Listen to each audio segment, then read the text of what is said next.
एक डरावनी लड़की की कहानी। हेलो दोस्तों, आपके सब्सक्रिप्शन की हमें बहुत जरूरत है। प्लीज सब्सक्राइब जरूर करें। 10th के एग्जाम नजदीक आ रहे थे और सोना को परीक्षा के लिए काफी तैयारी करनी थी।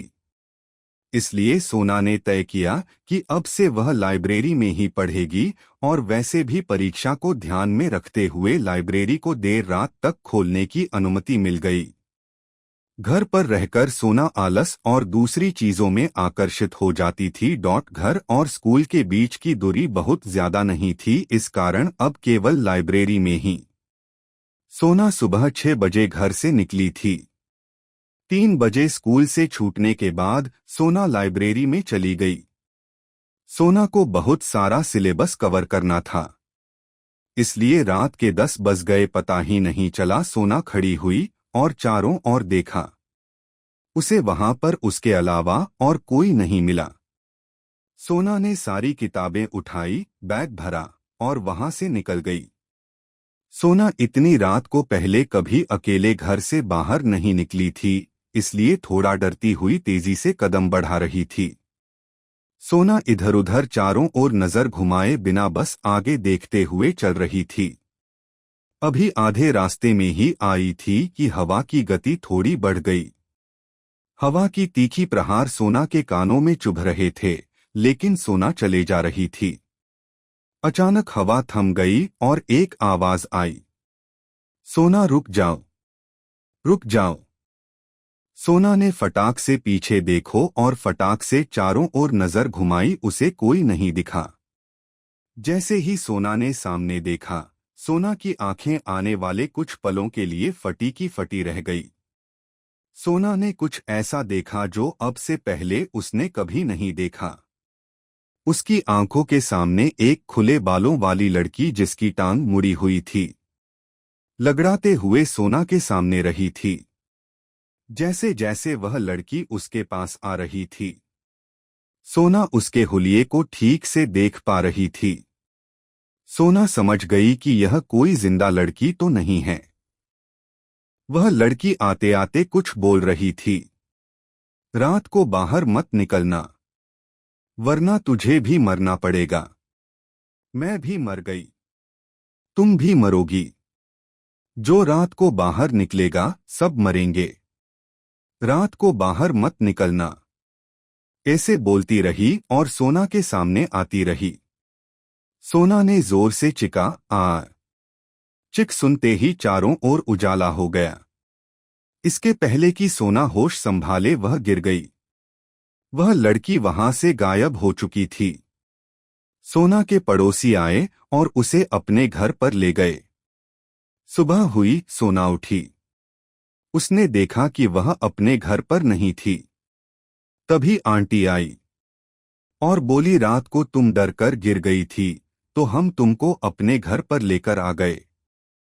तुम्हारी माँ भी यहाँ पर आई थी, पर तुम्हें सोता देखकर तुमको रात यहीं रुकने के लिए कह दिया। वैसे तुम रात को डर क्यों गई थी बेटा? कहीं परीक्षा की थकान तो नहीं है? नहीं आंटी, मैंने। सोना इसके आगे कुछ नहीं बोल पा रही थी। चलो कोई बात नहीं, तुम आराम करो, तुम्हारे पापा अभी आते ही होंगे। कुछ समय बाद सोना के पापा आए और सोना को अपने साथ घर लेकर गए। माँ ने भी यही पूछा, बेटी तुम्हें क्या हो गया था रात को? सोना बताने लगी, माँ वो रात को मैंने इसके आगे बोल नहीं पा रही थी। माँ ने भी बोल दिया, बेटा कोई बात नहीं, इतनी रात तक स्कूल में नहीं रुका करते। सोना तैयार हुई और स्कूल गई। स्कूल के फ्रेंड्स को भी किसी ने बता दिया कि सोना रात को सड़क पर बेहोश हो गई थी। उसकी सहेलियों ने भी पूछा, सोना रात को क्या हुआ था? सोना बोलने लगी कि रात को मैंने देखा था। इसके आगे कुछ नहीं बोल पाती। सोना पूरे दिन सोचती रही। आखिर वह किसी को बता क्यों नहीं पाती? कहीं उस लड़की और मेरा कोई कनेक्शन तो नहीं है? नहीं, यह सोचकर सोना पढ़ने बैठ जाती है। जैसे ही सोना पेन से कुछ लिखती है, उसको विचार आता है कि रात को मैंने जो देखा वह मैं एक कागज पर लिख देती हूँ। उसने सारी घटना को एक कागज पर लिख दिया। सोना ने उसे मोड़ पर अपने पास रख लिया। छुट्टी होने पर उसने अपनी सहेली को दे दिया। सहेली ने खोल कर देखा तो कागज पूरा खाली था। सहेली ने मजाक में बोला, मतलब रात को कुछ नहीं हुआ था। अब सोना समझ गई। उसने निश्चय किया कि वह उस लड़की से एक बार और मिलेगी। सोना लाइब्रेरी में बैठ गई और पढ़ने लगी। सोना रात के 9 बजे का इंतजार करने लगी।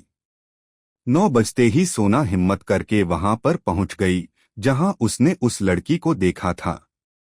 फिर से वैसे ही माहौल हो गया था। सोना अब की बार थोड़ी हिम्मत के साथ आई थी। फिर से वही लड़की दिखाई दी। वह लड़की आते हुए बोल रही थी, रात को बाहर मत निकलना, मर जाओगी। मैं भी मर गई, तुम भी मरोगी। सोना ने उससे बात करने की कोशिश की। क्या मुझे बता सकती हो तुम कौन हो? वह लड़की बोली, चली जाओ यहां से, तुम्हें भी मार देगा। मुझे भी मार दिया। चली जाओ, रात को बाहर मत निकलना। सोना फिर से बोली, कौन हो तुम, मुझे बताओ, हो सकता है मैं तुम्हारी कुछ मदद कर पाऊं। तुम कुछ नहीं कर सकती। उसने मुझे भी मार दिया, तुम्हें भी मार देगा। चली जाओ। सोना ने बोल दिया कि अगर तुमने मुझे नहीं बताया और तुम्हारे समस्या का कोई हल नहीं निकला तो तुम्हारी आत्मा को कभी शांति नहीं मिलेगी। तुम सुनना चाहती हो मैं कौन हूं? तो सुनो। मेरा नाम सरोज है। 5 साल पहले की बात है, तुम्हारी स्कूल में ही पढ़ा करती थी। टॉपर थी मैं स्कूल की।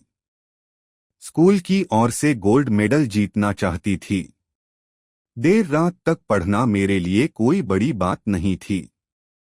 जैसे ही एग्जाम के दिन नजदीक आए, मैंने रात को लाइब्रेरी में ही पढ़ना शुरू कर दिया। परीक्षा के 5 दिन पहले स्कूल के चपरासी मेरे साथ बदतमीजी की, उसने मेरे साथ। सिर्फ इतना कहकर वो रोने लगी। फिर मैं इस सदमे को सहन नहीं कर पाई और स्कूल के ऊपर जाकर नीचे कूदकर आत्महत्या कर ली, इसलिए मेरी टांग टूटी हुई है। बताओ क्या मदद कर सकती हो तुम? मेरी कुछ मदद नहीं कर सकती हो। कुछ नहीं कर सकती तुम उसका। तुम भी मरोगी। सोना सोचती है, इसलिए चपरासी रात को स्कूल में नहीं रुकता। सोना उस लड़की को बोलती है, अगर मैं चपरासी को तुम्हें सौंप दूं तो मार दूंगी उसे, जान से मार दूंगी। तो कल ही मार देना, सोना बोली। मुझे वह चाहिए। मुझे वह चाहिए जैसे मैं मरी थी वैसे वह भी मरेगा। अगले दिन सोना ने पत्ते पर दिल का चित्र बनाकर 9 PM लिख लिया। सोना ने बड़ी सावधानी से 9 बजे के आसपास चपरासी को स्कूल से बाहर लेकर आई। सोना ने उसको आवाज लगाई, सरोज, लो मैं इसको लेकर आ गई। तभी सरोज वहां पर आती है। अब की बार वह हवा थी। चपरासी ने उसको पहचान लिया और सोना को धोखेबाज कहकर मरने लगा। फिर जिस तरह सरोज ने आत्महत्या की उसी तरह उसको स्कूल के ऊपर ले जाकर वापस उसी घटना को दोहराया और उसने अपना बदला पूरा किया। सोना यह सब देखना नहीं चाहती थी, इसलिए वह वहां से निकल गई। अगली रात को 9 बजे सोना जैसे ही लाइब्रेरी से निकली और रास्ते में पहुंची तो आज भी उसने सरोज को आवाज लगाई, लेकिन आज सरोज नहीं आई। लेकिन सोना को कुछ महसूस हुआ। उसने ऊपर आसमान की तरफ देखा तो आज सरोज बिल्कुल परी जैसी लग रही थी और वह हमेशा के लिए इस धरती पर छोड़कर जा रही थी। दोनों ने आपस में बाय बाय किया। सोना आज दिल से खुशी महसूस कर रही थी। Please like, share and subscribe.